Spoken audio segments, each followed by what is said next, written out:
Hello, Precious. I'm good. Welcome. Thank you so much for being here. I'm so excited to have you on my LinkedIn Live. I am too. I'm so excited to be here, Queen. And thank you for rescheduling. We had 260 people signed up before, and we have a bunch of people today, and this video will live live on our profile. So I hope that it's really helpful to people. I just am so inspired by you. You and I met through the Dames, which is a networking organization for 6, 7, and 8-figure business owners like you and me. And I'm so honored that we were paired as power partners. And I just find you to be an amazing human being. You have been through a lot in your life, and you are so resilient, so authentic, so vibrant, and you've had phenomenal success in your career. So I invited you on my channel today to share with others and inspire others in the new year about how they can become a pitch master like you. I love it. I think 2024 really is our year, and I can only move forward with hope. I can only move forward with evolution and just understanding that I don't know about you, but in business, nothing stays the same. And once you learn to embrace that, and you understand that there are different ways to approach the same situation, the same challenges or problems in business, you can actually capitalize on that. So I'm so delighted to be here with you, and I'm as equally as honored to be with you today. So let's get it. Yes, that's amazing. And for those of you who are interested in the Dames that I mentioned, where Precious and I met, we are going to post in the chat a link to the Dames. And I strongly encourage you joining it. It's just a fantastic group of women if you are a female business owner. Yes. And so now, with no further ado, I would like to formally introduce Precious. For those of you who are just becoming familiar with her work, although most of you, I'm sure, already are. So Precious is the killer pitch master. She is the founder of the Perfect Pitch Group. She is a 5-time best-selling author. I'm a little jealous, Precious. You're a coach and consultant, serial entrepreneur, international keynote speaker who's hired by Fortune 500 companies, sales teams, law firms, and individuals to slay all competition and become the only choice that matters. You've also been on Shark Tank and countless media. You've slayed 2 TED Talks and have had 4 billboards with your gorgeous face in Times Square. Yes. You are my hero. You are amazing. How have you accomplished this? Can you tell us your story? How'd you get started in pitching? Well, honestly, truly, like most of us, we have a great idea. We believe it. We're going to make it. And listen, I'm 327 pounds. And I know people hear me say that and they're like, there's no way. There's no way that you started a company at that size.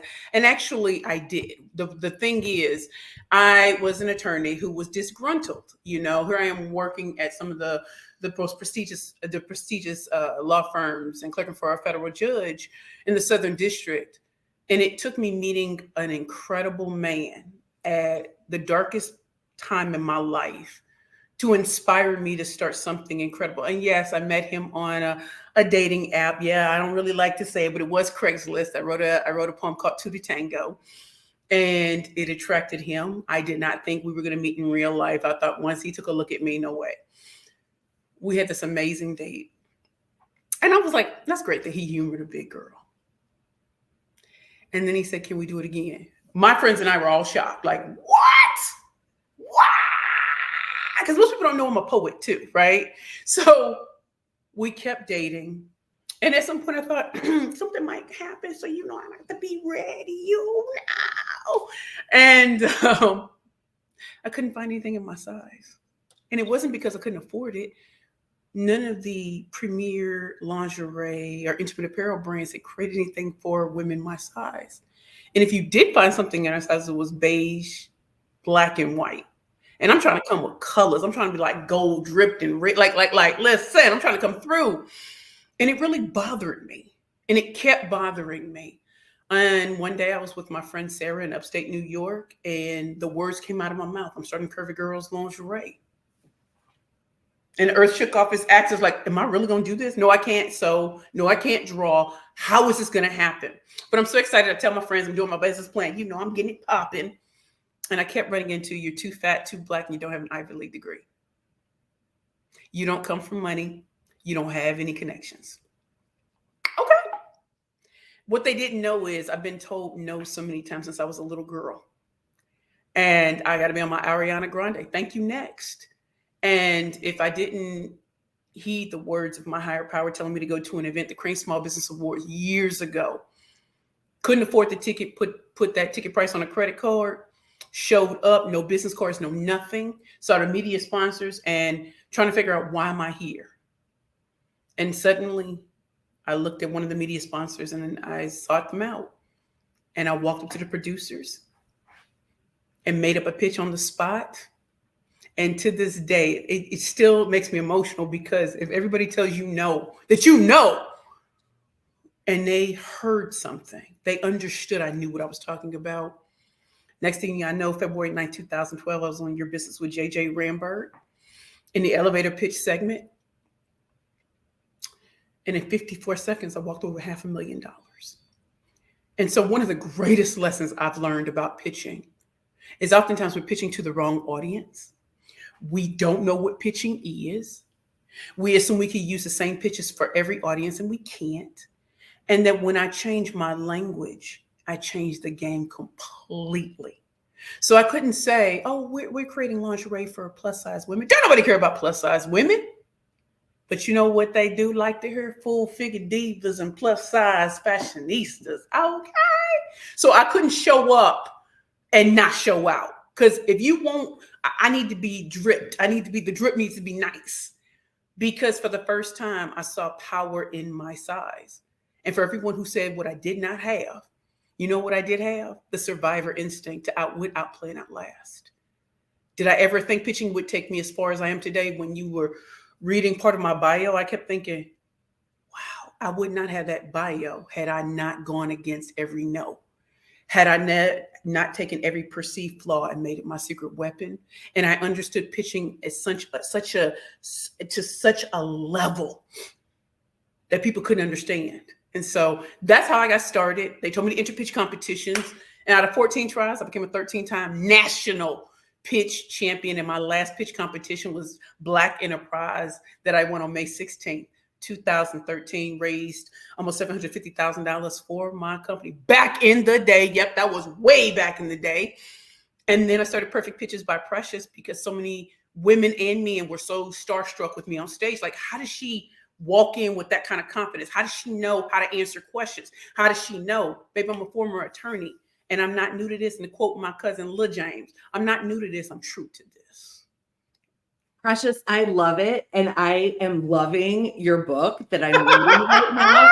I have Post-its for the areas that I'm using for pitching my TED Talk and pitching my book proposal. And my favorite part is your Bad Bitch Manifesto. I'm talking about it. Mm-hmm.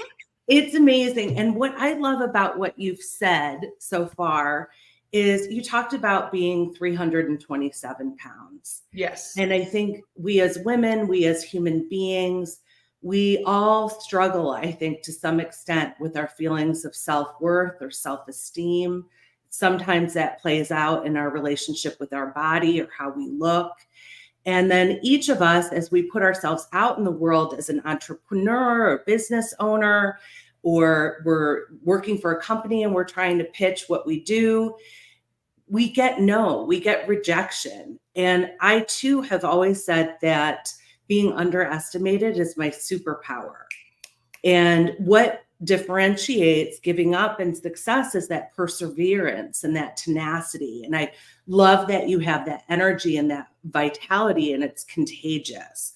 So for people who aren't familiar with the concept of pitching, can you explain what it is and why it's important in business? When are people pitching? Okay. So when it comes to pitching, and dope question, because I think a lot of people get lost in the sauce when it comes to this. Pitching is a short, brief way of introducing you, your business, your brand, your book, your product or service to who you hope is an interested party that will eventually lead to the sale. So a lot of salespeople know this because sometimes people have long sales cycles, sometimes they have short sales cycles. And so understanding that whoever you're pitching in front of may not be the end purchaser. So when I was on Shark Tank, I'm just gonna throw this question out there. Who on Shark Tank is a full figure diva and a plus size fashionista? Why did I go? Why was I selected to be on that show? Why did I have a private audition? So with pitching, you are captivating, titillating, delighting, and exciting. And yes, this works for introverts, extroverts, and ambiverts. When it comes to pitching, yes, you can go to the Google school and they'll tell you, you do this to help someone, your name, your business, the challenging pain points for your target market, your solution, and your call to action.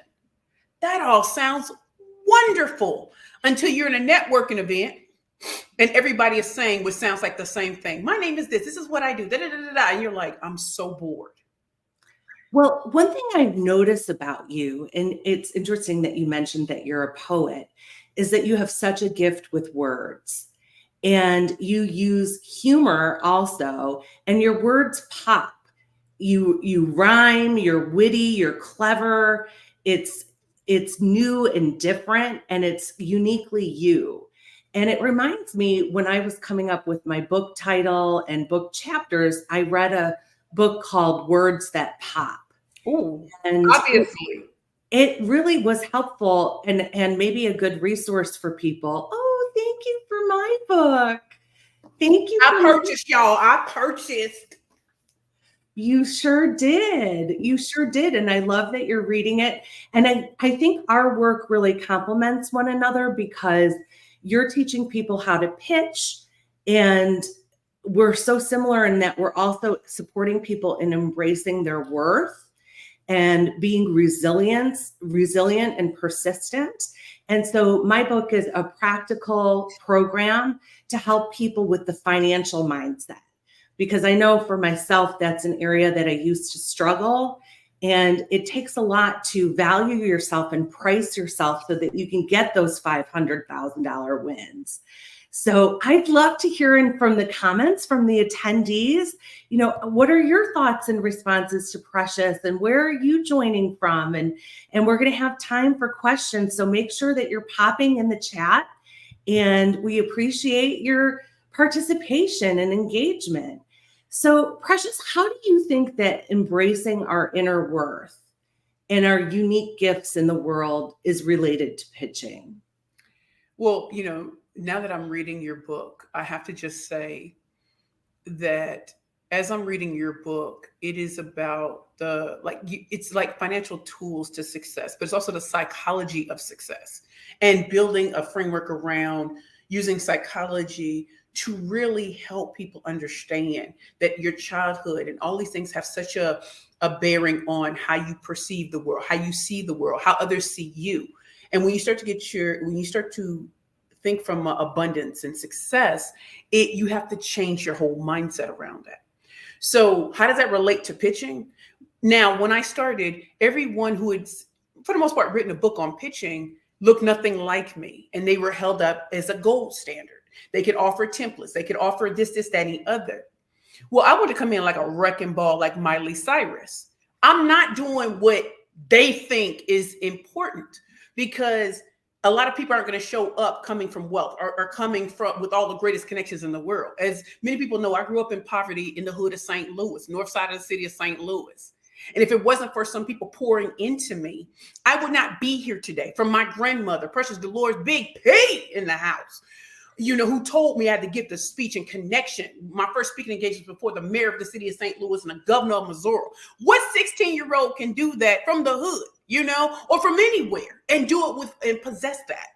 So when it comes to pitching, I had to divorce my mind that the only people who are successful in business are people who look nothing like me, or they have a whole backstory that I don't have. I can make it. It won't be in entertainment. It won't be just in sports where a lot of people will relegate people of color, Black people to. I'm going to go head in. I'm going to walk in with confidence, even if I got to faith it, not fake it, faith it till I make it. And I'm going to make my doubters into believers. So if I'm the killer pitch master, I'm slaying all competition. I don't care who you are. I don't care how big your name is. I am unafraid of anyone on the stage. I'm unafraid to walk into rooms. And that took time because for 30 plus years of my life, I was told I wasn't good enough. I couldn't talk like everybody else. I had to change my accent and I just refused. I refused. I wanted to walk into the room like I owned it. And if you've ever been through homelessness or severe alcohol addiction and people say you had a great company, but now your name is mud. Well, you know what? Rock bottom is what I'm going to build this on. If I was great at pitching before, I'm about to unleash. So when I tell y'all can go to the Google school and they'll tell you your name, that no one's going to care about your company until you give them a reason to care. So instead of starting off with your name of your company, challenges, problems, what if you start off with a question, a startling statistic, or a quote? Because you interrupt the pattern of boring. When I come through like a wrecking ball. And for my introverts, baby, you can still be the quiet storm. I promise you. I got, listen. Yes. For you. The second thing I want you to understand is when it comes to baiting, attracting, and closing, your social media posts are a pitch. Your emails are a pitch. Mm-hmm. Pitching is so much bigger than you think it is. You have your elevator, your media, your investor, your sales, your speaker, and your interview pitch. Gifted in all 6 forms. And that's why I wrote books, business books, to ensure people understood. There are people who are good at 1 or 2. I'm gifted in all 6 and have clientele in all 6 who've been successful, not just me. So when you're talking about the challenges or problems that your target market is experiencing, even if they're not in front of you, there's someone who's going to hear you talking about their friend's problem and bring you right to them. So when you're speaking, say it in their language, not in the biggest words and everything. Number 3, when it comes to pitching, when I say about captivating, titillating, delighting, and exciting, it's okay to be a little controversial. My first book was Bad Bitches and Power Pitches for women entrepreneurs and speakers only. For 3 years, I was scared to even utter those words. I love it. And then when my publisher, Sharon Monet, penlegacy.com, said that title alone is going to either make people hate you or love you. That's why it's a great title. We love you. We didn't even have a marketing plan. We didn't it was just, let me just see. My business coach at the time, Ty Goodwin, called me. She said, your book is #1 on Amazon at full price. What?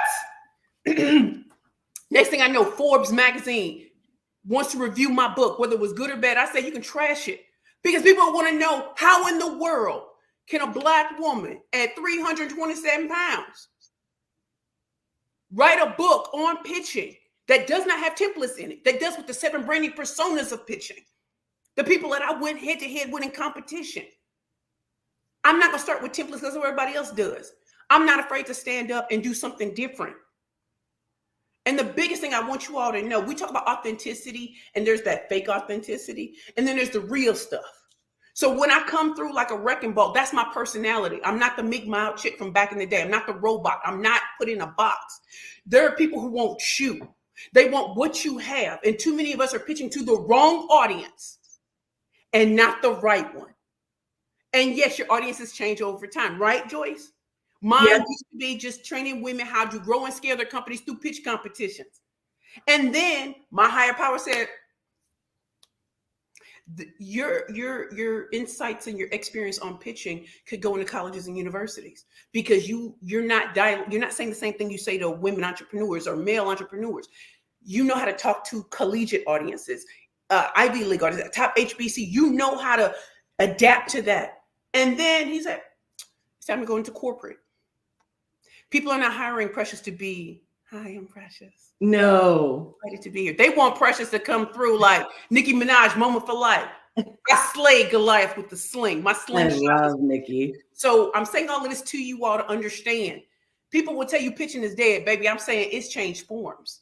But it's not just you standing up and saying things. No, it is a social media post. It is getting people interested in you. It is getting your trusted network to say your name. If an opportunity comes up, they're listening. That's how you pitching for profit. And then I want you to understand, you can rainmake, you can package, position, and pitch yourself. So that has been my journey in understanding that your audiences will change as you grow and as you scale. But if you're just starting, pitching is a great friend to you. Yes, absolutely, Precious. And I have a number of responses. Oh, they going in? For Are they you. going in? Let them go in. Yeah, I mean, your authenticity is, I think, such a key to success. And I think that's true for any of us. When we try to put on a mask or we try to be someone else or something that we're not, we're playing a part and people can feel that. So when we're ourselves, we're going to find the work that we're meant to do with people who are aligned with our message and our style. And so I had someone recently say to me, she said, how can I be a speaker like you and like Precious? And I was so honored to be grouped with you. But I said, well, how about you be a speaker like you? You know? So if you take your own unique gifts and align them with a need in the world to the greatest extent possible, you are going to have a financial return. You're going to have success. And you blew through self-limitation and limitation that others put in your place. And that takes a lot of tenacity, perseverance, and courage. So where do you get your courage from? My courage literally comes from God, my higher power. My courage comes from my grandmother. May the Lord rest her soul. Precious Dolores Williams, born in 1933 and deceased in 2000. That is a woman. I'm proud to carry her name. That is the first woman. And y'all can tell I'm in New York. You hear the ambulance, right? You hear the fire truck. You know what it is. I'm in New York. My grandmother gave me courage because she saw me. She didn't see the rejected child. She didn't see the one that no one didn't want. She knew who I was. And it took her 15 years to get me. And that woman, that beautiful woman, spoke life over me. To know someone waited 15 years to raise you. To speak love over me, she said, you have a gift. And to know at 16, from the time I was 16 to the time I was 18, and I left to go to Spelman College, she was at everything I did. Every speaking engagement, every rubber chicken, rubber steak, rubber fish dinner, every speaking engagement. She was there when even when I graduated as valedictorian. She was there when I was elected Miss Beaumont, 1996, 1997. She was there when I was a battalion commander for the junior ROTC program. She was there, and not even surprised when I was in St. Louis Post-Dispatch, the St. Louis American, the hood girl making good. And she was like, no, that's my golden child. That's my baby. She's going to break the generational curse. She's going to go to college. She's like, Oprah's going to know your name. When I tell you my grandmother cannot be played with, don't play with it, don't play with it. So you can't play with me. And I love that she's your namesake, Precious. Come on, I'm her namesake. That's Big P. Yeah, right. Right. Well, yeah, that's what I meant. You're right. Yeah. But you know, as human beings, we all have a need to be known and loved and understood.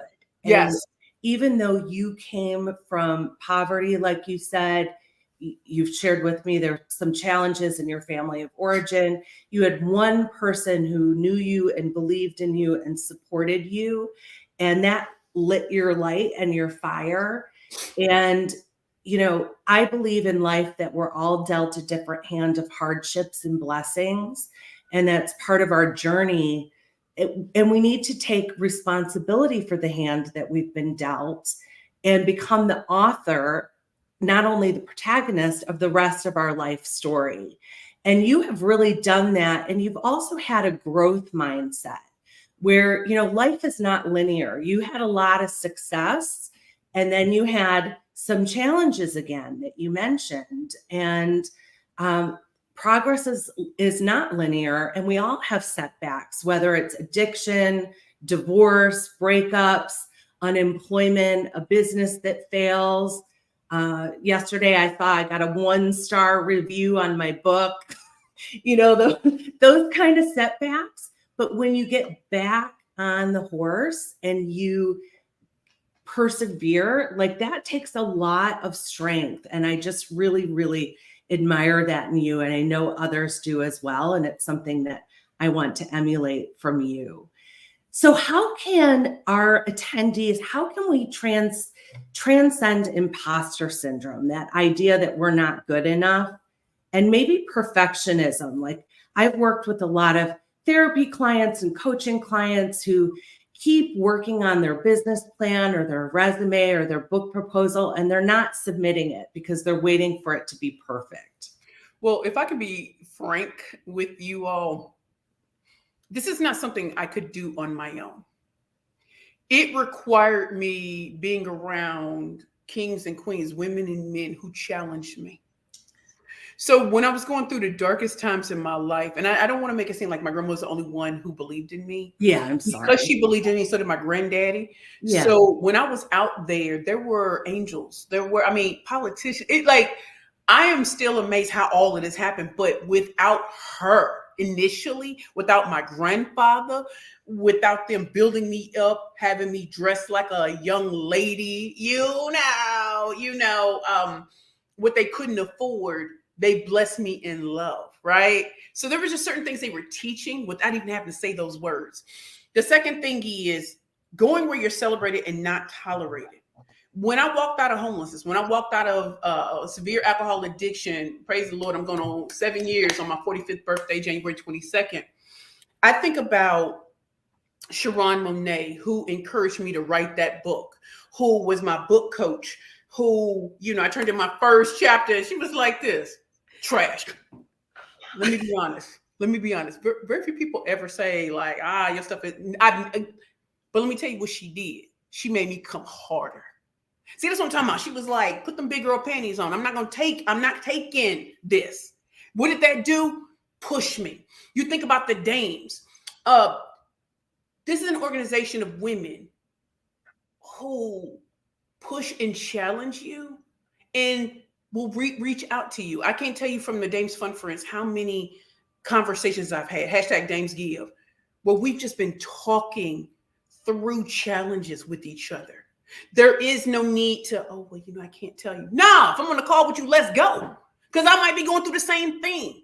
I think about the luminary under Kate Luzio, the CEO. I went in there under their illumination grant, which I came for free because I had no money when I came out of homelessness. And now, just past 4 years, I've been able to speak on stages because these women have said my name. I fund women, female founders collective. Like, I could go on and on. Babson College, a Black Women's Entrepreneurial Leadership Program under Dr. Shekinah Williams. Like, there were so many things that opened up when I decided to no longer hang around people who benefited from the old precious or thought I could never rise again. Black Speakers Network, NSA New York. When I think of all these people, it was Empowering a Billion Women 2020 under Ingrid Vanderveld. Deb Boulanger was over the New York chapter. The people that they introduced me to because it was about my talent. They didn't need to know my backstory. They heard me pitch and it was like, whoa, they all got quiet. And how can I help you? How can I help you? How many times do you hear that? How can I help you? Oh, you want to get paid speaking engagements? Oh, let me put you in contact with this. Oh, let me do this. There were so many women and men who looked like me and didn't look like me who opened doors on talent, not on, man, you ain't even popping. You ain't even got the Gucci and the Louis, and that wasn't it. It was people who didn't care about social media success. They cared about, Precious, you did it before, do it bigger this time. So that was it. And really investing in my craft. Pitching, all forms of it, slaying all competition, being very particular about the words that I use. If I'm the killer pitch master, all I can do is slay. Yes. As I changed from Perfect Pitches by Precious, as we rebranded into the Perfect Pitch Group, it was an understanding that the level of clientele and clientele that's coming doesn't need my name on anything anymore. We have a team. It's not on Precious. I'm teaching the next generation. None of that would have happened had queens and kings and queens never said, hey, you ever thought about that? Because you dope, but let's elevate. And took me along on those rides, took me to special events that I couldn't afford way back in the day, and said, Precious, fall back. Don't even say nothing. Just observe. They said, you're used to talking, make them come to you. I said, that's a real power when you ain't got to say a word and people are intrigued by you. Then when they hear you speak, oh, it's a done deal. Thank you to all of these people who understand there's times when you need to talk and there's times when you just sit back and observe because your very presence. When I came out of homelessness, my presence wasn't what it is today. This is growth. This is pouring into. This is God. This is angels. This is kings and queens. So when I was writing these books, just like with you, Queen, when I wrote my first book, no, I didn't think it was going to be a bestseller. Not at all. Didn't even put my face on it because I was like, I don't want them to relegate me and say, oh, she's a nobody. Nobody. You'll see my face on it because I was scared that it would be relegated to a certain place and people wouldn't respect it. Well, Precious, oh my gosh, I love that. And you have a book bundle that you're offering our attendees that's going to be put in the chat for us. Mm-hmm. I have purchased your book bundle as well as your. And it comes with a mug too. It comes with a mug. I love that. But I want to reflect on some of the really important things that you said. You talked about, I loved when you said, faith it instead of fake it. And you talked about your spirituality. And for some of us, our spirituality is our religion. For others, it might be connecting with nature or meditation. It's any practice that really helps you get connected with the deeper essence of yourself and our connection to each other and our world around us and our purpose. And I also heard from you that your support systems, instead of hanging around people who saw you as the old Precious and kind of kept you stuck in some framework that was no longer you, that you shifted those relationships and sought relationships with people who see you and hear you and love you and believe in you and support and encourage you to grow to be your best, like we all do at the Dames. And having that support system, whether it's spiritual and or people in our lives, mentors, heroes. You're one of my heroes, and you're an example that a woman can succeed in the ways I want to be like you and flying around, internationally in your first class flights. That sounds amazing to me. And remembering that we all have those challenging times, like, my 1-star review, but I've had 8 book awards and 6 honorable mentions from global book festivals. And I'm going to keep on going and keep on working it. So I love all of those things that you said and just wanted to reiterate that. What do you think about the perfectionism piece, about people who just maybe don't have the courage to pull the trigger? Honestly, I don't know an entrepreneur who doesn't have fear in them in some way. But I don't subscribe to imposter syndrome. When something takes off and everybody's saying it, no. Why can't it just be fear? Why can't it just be fear of the unknown? I don't feel like an imposter. I know I comes correct. Yes. This is just something new. Yes, and we have to expand our comfort zone. Right, and I'm just like, I can't subscribe to it. I can subscribe to fear, worry, and doubt. I can subscribe to real human emotions. And I understand all up into my 30s, I had to fit into a box. I did. As an attorney, I had to fit in. And I only was able to break through once I went through my homeless journey. Mm-hmm. Once everything was stripped of me, I've lost everything: home, jewelry, respect, family, friends. I was stripped.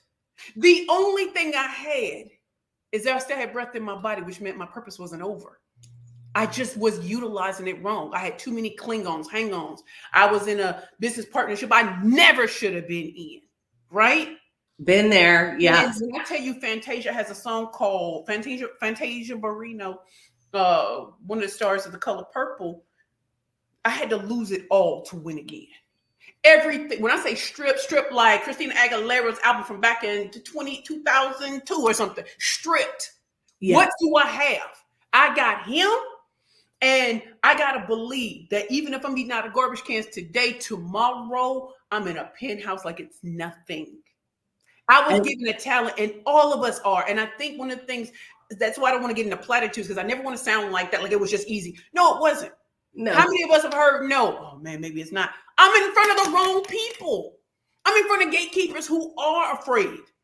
Don't let that chick in. When there are so many other people, come, what you got? Oh, I like. I think about my friend Quinn Conyers. She's a host extraordinaire, pitchmaster, just like me. She said there's a difference between, I'm gonna say like poor language and luxury language. I think about when people said my accent had to change to be on television. My accent had to change to be in media. It has not changed. And yet here I am in my first movie, and we're filming in Malibu, and we're filming in Santa Monica in the hills of Malibu, and then we're in Milan, Italy. Little black girl from the hood is now filming. What did it take to get there? It took outwit, outplay, outlast, and doing something different. The same way we ascribe to all of these great tech giants, all of these great companies from the past. Somebody had to do something different. Somebody had to go out on the line. All of us are not meant to be big tech companies. Some people need to have lifestyle companies. Some people just need something that gives them joy. Pitching, presentation, speaking, marketing, branding, that gives me joy every time I hit a stage. When I meet people, I want you to feel it. I don't dial this in, and I'm almost 30 years in speaking. It doesn't matter. Accolades. I don't need any of that. I love what I do. And so fear is real. Worry is real. Doubt is real. Rainmaking 101. I doubted that the legal industry would let me back in. I've been gone. And my higher power kept telling me, Rainmaking 101, it's time for you to pair entrepreneurship and the legal industry together, because you've excelled in both. Now it's time to go in and let them know. Salespeople, those who at professional schools, you're teaching a blueprint that people don't teach, because if you came from a certain world, you already got it. If you did not, or you've only gotten bits and pieces and it doesn't make sense, that is where you come in. But it started with pitching, getting known. It started with going into different industries that people blessed me into because they knew I could deliver. For me to finally step up and say, every bad thing that happened led me here, because those no's became the next opportunity. I did not stop. Persistence and consistency always beats resistance. And that's why writing a book is important. When it's a business book, all books can be important, but I went into business specifically because I'm a Black woman. And I put some respect on my name. Mm-hmm. I'm not just talking a good game. I'm not just, oh, she's such a great personality. I know my stuff, and so do you. So do I have fear, worry, doubt? I went a whole year fearing coming back, going into that industry that is embracing me wholeheartedly. Why? Because I walked the walk and talked the talk. I had the credentials and the clientele and the testimonials to prove it. So get out there and do it. Absolutely, Precious. And I want to touch on a few really important pieces that you shared. And one of them, you've referenced several times about being a Black woman. And unfortunately, we live in a world with systemic racism, systemic discrimination, and marginalization for Black, Indigenous persons of color, for the LGBTQIA+ population, and even for women. And you've got intersectionality in being a Black woman, and we're all dealt a different hand of hardships and privileges. And right. I've had different privileges as a white woman, and I would not compare my hardships to yours, but I too went through a period where I thought I was going to have to file bankruptcy. Oh. And, my business was in cash flow hell. I dealt with tremendous financial anxiety and shame. And I think for any entrepreneur who succeeds, those challenges make us stronger. Mm-hmm. Adversity is an opportunity for growth when you have that growth mindset. And we learn so much.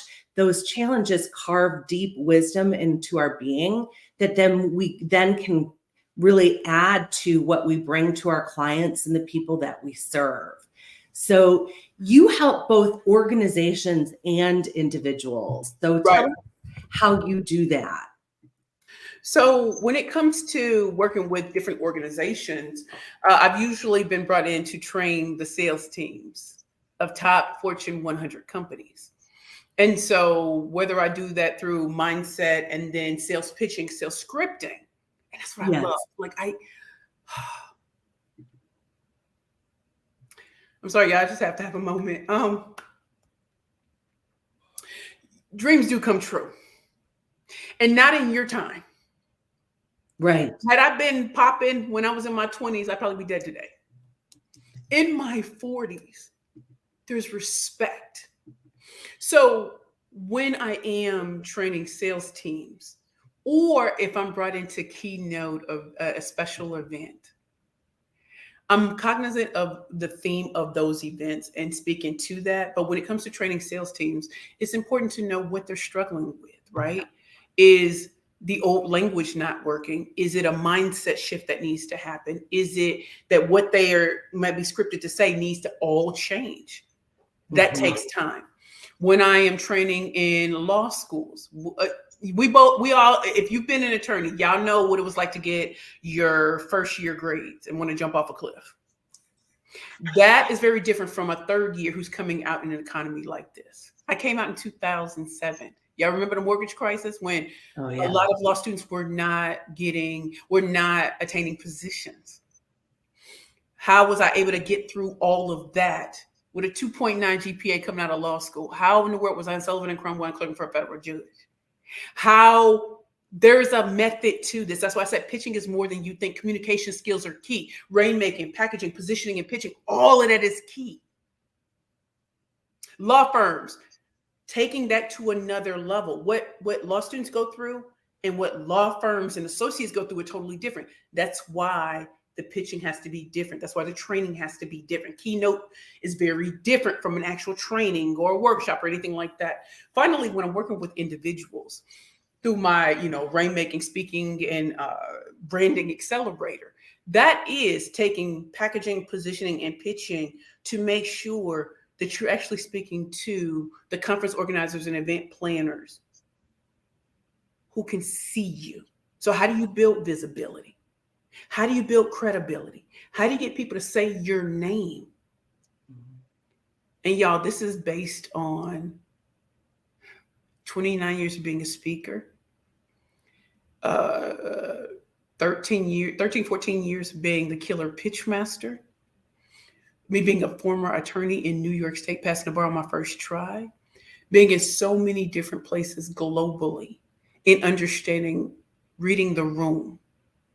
And even if you're doing something on Zoom or video, how do you still keep the tempo and the pace, whether you're an introvert or an extrovert? You're dealing with someone who's done it and has a track record and the clientele and the customers to show. How do you write #1 best-selling books when you don't have a big PR machine? That's why pitching is important, because it'll show you ways how to do certain things for yourself when you don't have the money. Again, y'all, I pitched when I had negative $400 in my bank account and my bladder was full at 327 pounds. So don't ever look at me and say, oh, she always had it. No, I didn't. Right. Right. Absolutely. And I loved when earlier you talked about shifting your language to the audience that you're speaking to. And I too, as a keynote speaker, I speak for people across industries. So I've spoken for the U.S. Army Corps, and then financial organizations and banks or attorneys or therapists. And the language is different. And the challenges that they face are different. Yes. And so we want to solve problems. And so for people who maybe they're a therapist and they have their own private practice and there's a lot of competition, they want to come up with a pitch or an elevator pitch or something that they use in their social media or their marketing or branding that really describes their unique prospect. Yes. And what else would you recommend for someone like that? The first thing is if they're going to select someone to work with, make sure they have a track record.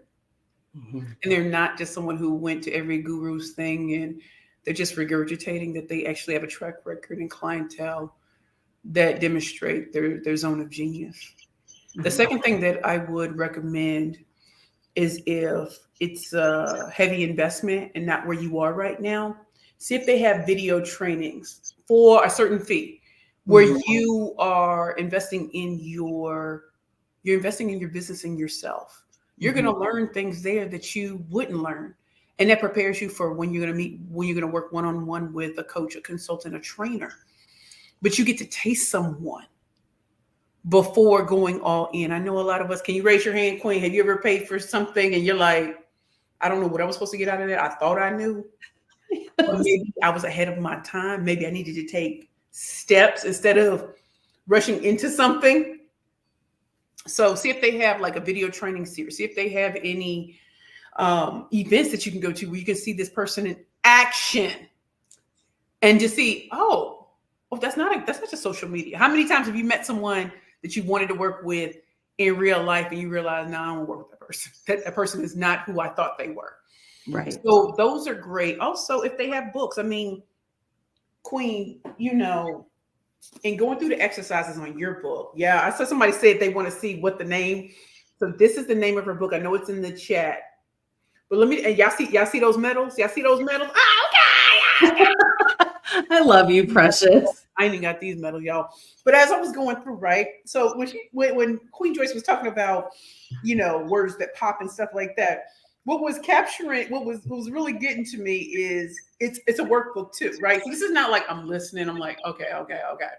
So you go in and you do these exercises, right? Y'all can see I'm doing the exercises. Y'all can see that I'm on the wheel. I'm getting it popping, dating things. And as I was going through, one of the things that I think is so helpful to understanding Queen Joyce, one of the things I think is so helpful is sometimes when you learn their backstory and how they got to this level, you'll see yourself in there. So chapter 1 is on abundance. And no, this is not a shameless plug, although it could be. Thank you. A lot of us don't have an abundance mindset. And so you started off by asking me about growth. Queen, I'm gonna be honest, I couldn't see growth when I started. I really wanted to be famous because I wanted my parents to love me. I thought if I can get the world to love me, my parents would have no choice. It didn't happen. It sent me on a tail of looking for validation from other places.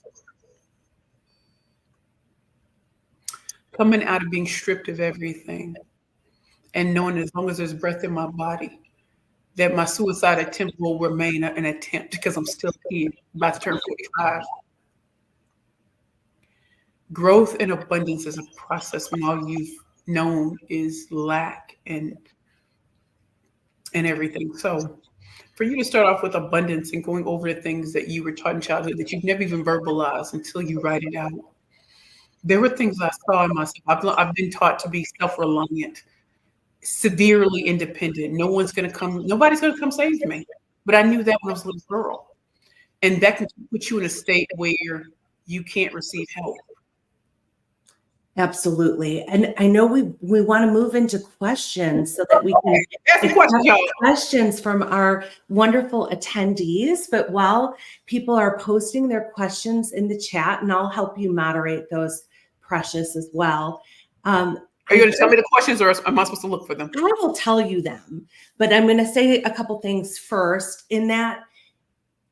Thank you for bringing up my book and the abundance mindset. And you shared that you grew up in poverty. And I did not grow up in poverty, but my father lost his job when I was 8 years old, and he was unemployed for the rest of my adolescence. And he grew up in the Great Depression. And I read that. He had a scarcity mindset about money. And so everything's rooted in fear and lack and competition over resources. And when we live in times of economic distress, like we're living in now, it's really easy to slip into a scarcity mindset. But a scarcity mindset can fuel our money anxiety, our mental health issues. and it can impair our career and financial success. So shifting to abundance, which you have this vast, abundant mindset, and is so important. And I had the blessing of recently doing a digital course with Ra Goddess, who I know is a friend of yours as well. Yes. And that was on the inner dimensions of mastering money through Sounds True, my publisher. And when I was speaking with Ra, I asked her if she knew you, and she said, "Oh, Precious is a force." And I thought that was so true, because when I first met you, you walked up behind me on a sidewalk and I felt your force 25 feet behind me. I was like, so it's like when you sense that a storm is coming, I was like, there's something powerful behind me rolling up. And then I met you, and your essence, which I think we all have, our inner light. You know, we have our egos, which is our mind's understanding of ourselves and how we present ourselves on our social media. That's our mask, that's our ego. But then we have our essence, which is our soul, our authentic self, our inner light. And yours shines so expansively, which to me shows a tremendous amount of work on your psycho-spiritual self, which I really think is the foundation of career and business success. We've got to get aligned so that we can serve our purpose. And you are a hero to me in that way. So I'm looking for questions in the chat. I hope people are posting questions. I'm going to pull that up and look. And thank you to Sarah and Jennifer for being here, and Cynthia and Sandra and Dorothy. So many friends here. Charlotte, Natalie, great to see you. And I know you're in New York as well. And Kim, great to see everyone. Jason, Diana, great to see everyone. And Celeste is here. Precious, Celeste is saying, "Precious, you are a queen and such an inspiration. Keep doing your thing." And then she added, "You too, Mom." But Jennifer Keeble from the Dame said, "I'm sure this is a long answer, but what are the key Precious points to include? What are the key points that Precious points to in it? What she includes in a pitch? How do you recommend we create our unique pitch?" Well, first of all, when I tell you that's a dope question, and in some ways we've kind of addressed it, and that's why I write books and everything like that. But the quick and dirty that should be in any, I'll say, elevator pitch. We'll just stick with elevator pitch, but it gets deeper when it comes to media pitching, investor pitching, sales pitching, speaker pitching, and interview pitching. So let's just stick with elevator for right now. As I said before, the Google School of your name, the name of your company, who you serve, your secret sauce, your call to action. But the way to freak that is also basic. That's the basic. You want to flip it on its head, change order on it. Change the order, right? Because you're interrupting the pattern. The second thing that we talked about is start off with a question, a startling statistic, or a quote. Let me give you an example. It might shock some of y'all clutching pearls. Ladies, raise your hands if you want to be a bad bitch with a power pitch. So I'm like, men don't even raise their hand. I'm like, fellas, raise your hands if you want to be a bad man with a master pitching plan. Well, you've come to the right place. And you've already made them buy in. I'm sorry to interrupt you. Because now they're like, if they were playing on their phone because the person before me was boring, you're interrupting that pattern, right? And I know some of y'all may not curse, but that was part of my brand. Bad Bitches and Power Pitches is the name of my first book. So it had to stay within that brand of being bold, right? What if it was something else? I think about like curvy girls, right? It's Valentine's Day. And you finally met the man or the woman of your dreams. You know what time it is. Time for some sexy lingerie to set the mood off nicely. But you weigh over 200 pounds. What's a big girl in the city supposed to do? And then I talk about my journey and the journey of other women, the over 40 million women, size 14 or larger in the United States, just like me. We all want pretty underwear. How we crossed 6 figures in less than 6 months. Like, I had numbers, facts, figures, and statistics in that. So don't forget to add facts, figures, and statistics to bolster what you're saying. You can tell a story real quick, but you want to have facts, figures, and statistics in there. You also want to make sure that you're using language that speaks to your target market, even if they're not in the room. They are related to someone else who would want what you have. And again, for my introverts, you can be the quiet storm. As loud and bold as I am, you can draw them to you. You can just stand up, make sure all eyes on you like Tupac, and go ham and cheese on them. Ham and cheese, peanut butter and jelly on them. The next thing I want, even though we're talking about your call to action, it has to be very specific. Do you want them to check out your website? Do you want them to go to wherever your contact information is? Do you want them to buy something? What do you want? And make that abundantly clear to them. How can they contact you? All those sort of things. Most importantly, the point of a pitch is to answer the question, why should I choose you over anybody else? That is the biggest question you're going to answer in a pitch. Why you over anybody else? Why? And what I teach and what I train in is how do you slay all competition, but more importantly, how do you become the only choice that matters for that particular problem or challenge? I love it. I love it. That's amazing. Great, great advice. And I love that you say that introverts and ambiverts can have their own style. I find introverts to be really interesting. Yes.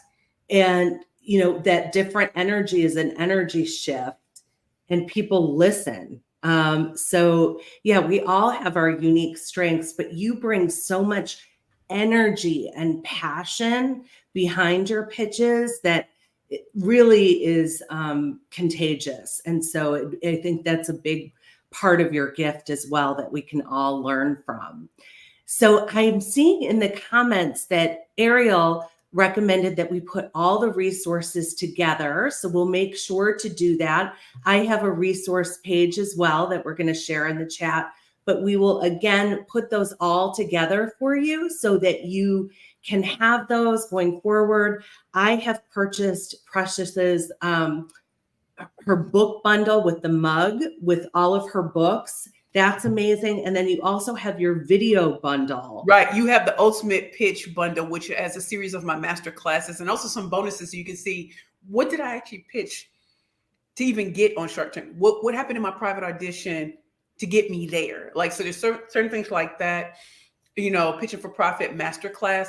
So the first one is on how to get, funders, clients and customers to say yes the first time. The second one is how do you get them to come back repeatedly? So those are 3 hours a piece, right? Those pitching for profit masterclass are 3 hours a piece. The books are at your service. You can get them on Amazon or you can get them from me. And I also think what's important is this wasn't some salesy pitch session. I hope y'all know that. This was 2024. There's so much going on in the world. And it is crippling a lot of us to not even try. And so I hope that to walk out of death's door, homelessness and alcohol addiction. I played that. What did Kenny Rogers say? No one to hold no one. I played the hand I was dealt and I played to win regardless. I love that. I played it and I did it in a way people were not expecting. I didn't go back into law. I went into something that was between speaking and something else. And I made it the niche that I wanted to be known for. And then I elevated from there. So my word for this year is evolution. I love that. And I hope that you contact me and Joyce. I hope that you reach out to us on LinkedIn or Facebook or Instagram or X or whatever. Reach out to us. Yes, I would love that too. And Precious, thank you for all the wisdom and practical tips that you've shared today. And you're right, our resources are not in a salesy intention. It's to offer you all more support if you're interested in that. And like Precious said, you can reach out to either of us, direct message us with any questions you weren't able to ask, and how we can be of service to you in your work and you're blossoming into your greatest and highest self, which is our hope and intention for each of you in this new year. We wish great success. I know we all admire you, Precious, and you've inspired us, and you're such a hero and great role model for each of us to overcome whatever challenges we have and continue to put ourselves out there until we get those yeses. So I just can't thank you enough for being here today, for being my friend, being my power partner, and really being a light in the world for so many individuals and organizations. And I hold you in my heart in a special place, and will continue to do so and support you every way I can. Yay! Thank you so much, Joyce, for having me. I thank you to all attendees. I couldn't really see all of y'all, but you did mention my friend Ariel. Thank you, Ariel, for always supporting me. And thank you. Ariel and I look nothing alike, but Ariel will show up all the time for me. So thank you, Ariel. Thank you for everybody who's watched my journey and know I'm the real deal. And thank you, Joyce, for only meeting me at Fun Friends and in a conversation before that. And you can see how we match. Excuse me. I'm looking forward to collaborating with you. I'm looking forward to partnering with you. And thank you for making this happen. And that's why y'all need to check out the Dames, high 6, 7, 8-figure earners. Come through. We women, and this is what we do. Thank you, Precious, and thank you, everyone. Thanks for a great LinkedIn Live. We're going to sign off now. Wishing you all the best. Take care, everybody.